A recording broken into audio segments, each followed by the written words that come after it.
Once upon a time, there was a little black girl, and her name was Dyna.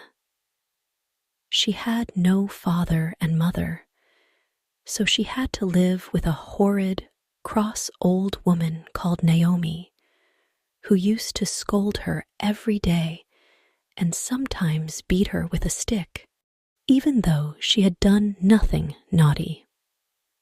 One day, Naomi called her and said, "Take this utensil down to the river and fill it with water, and come back as fast as you can. Quick now." So Dyna took the mud pot and ran down to the river as fast as she could and began to fill it with water when crack, bang!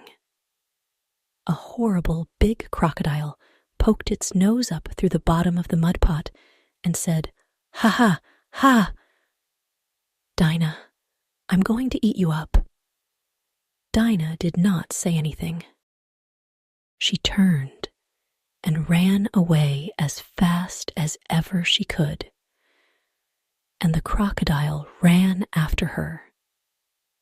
But the broken mud pot around his neck caught his paws, so he could not overtake her. But when she got back to Naomi and told her how the crocodile had broken the mud pot, Naomi was fearfully angry. "You naughty girl," she said.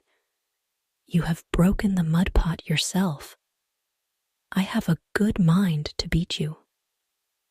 And if she had not been in such a hurry for the water, she would have beaten her.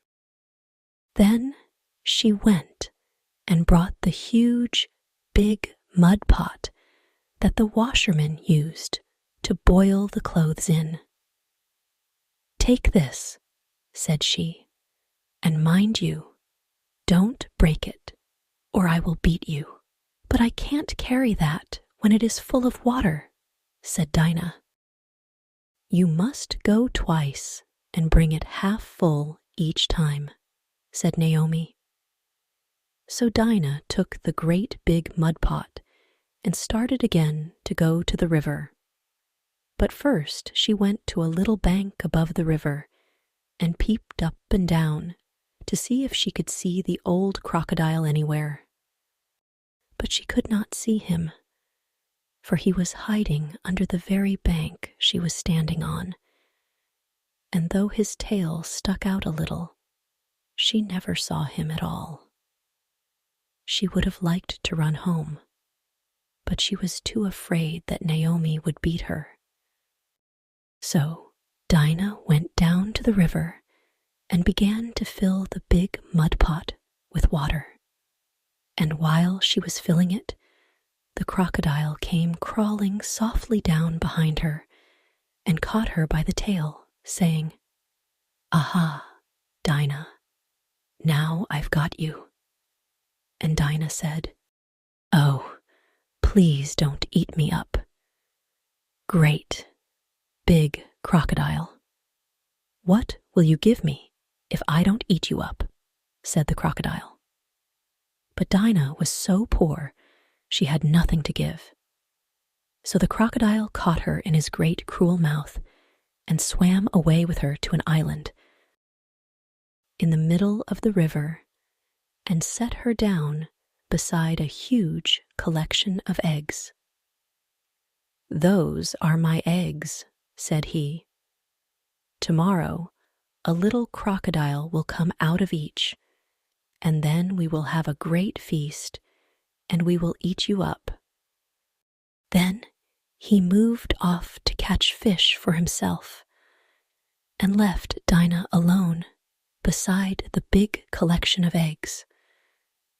And Dyna sat down on a big stone and hid her face in her hands and cried sadly because she couldn't swim and she didn't know how to get away. Currently, she heard a queer little squeaky noise that sounded like squeak, squeak, squeak. "Oh, Dyna, help me," or I shall be drowned."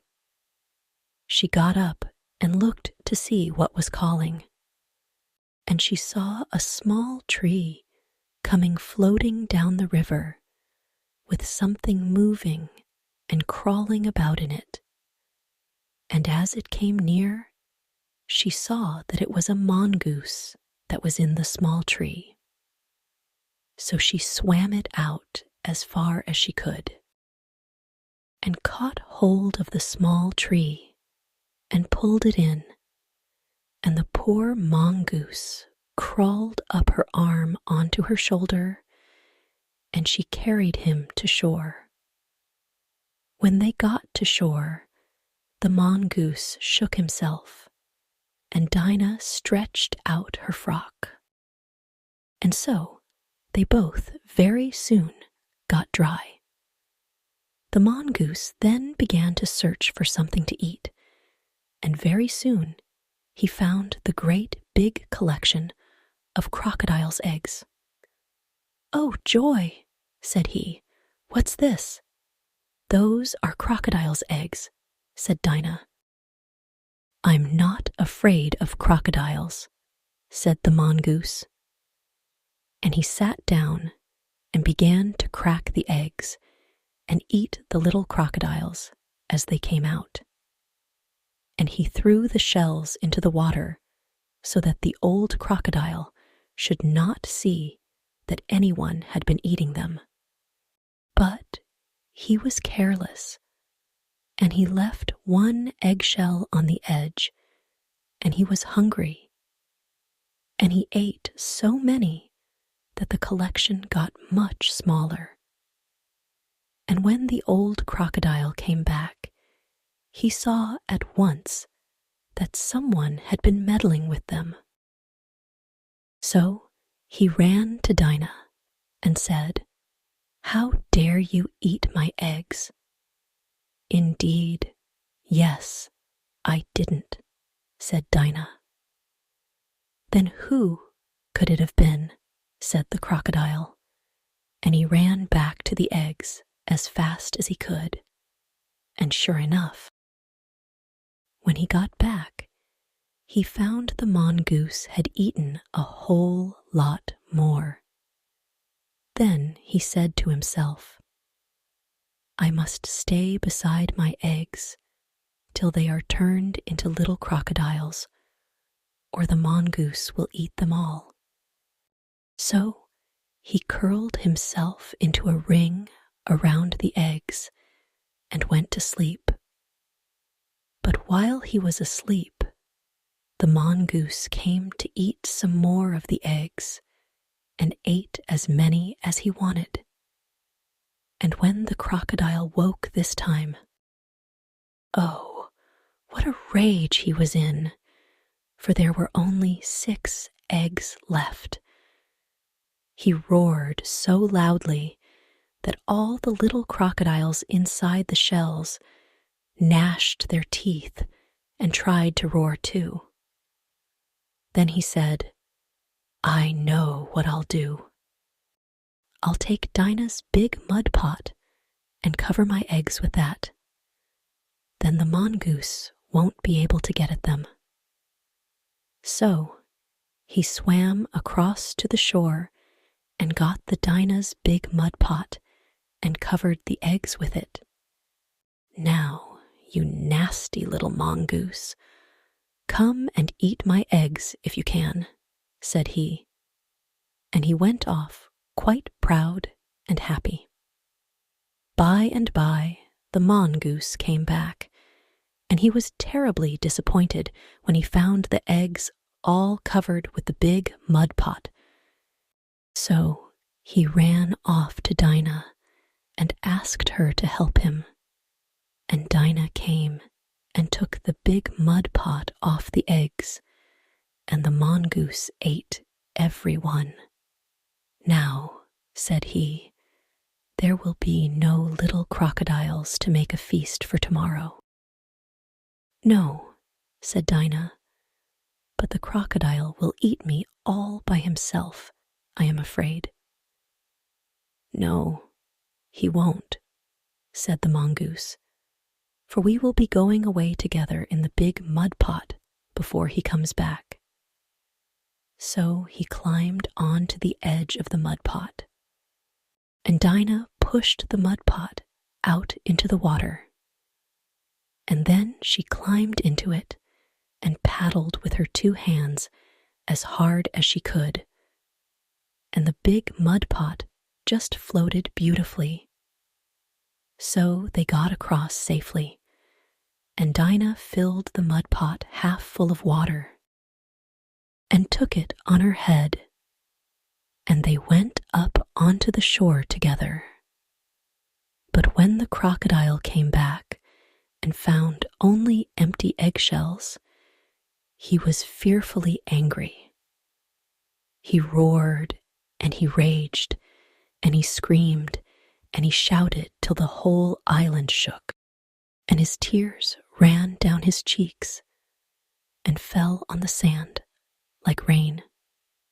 So he started to chase Dinah and the mongoose, and he swam across the river as fast as he could. And when he was halfway across, he saw them landing. And as he landed, they hurried over the first ridge. So he raced after them, but they ran, and just before he caught them, they got into the house and banged the door in his face. Then they shut all the windows, so he could not get in anywhere. "All right," said he. "You will have to come out sometime, and then I will catch you both and eat you up." So he hid behind the back of the house and waited. Now Naomi was just coming home from the market, with a tin of kerosene on her head and a box of matches in her hand. And when he saw her, the crocodile rushed out and grabbed her up, kerosene tin, matches, and all. When Naomi found herself in the crocodile's dark inside, she wanted to see where she was. So she felt for the matchbox and took out a match and lit it. But the crocodile's teeth had made holes in the kerosene tin, so that the flame of the match caught the kerosene, and bang! The kerosene exploded and blew the old crocodile and Naomi into little bits. At the fearful noise, Dinah and the mongoose came running out, and there they found Naomi and the old crocodile all blown to bits. So Dinah and Mongoose got the nice little house for their very own, and there they lived happily ever after.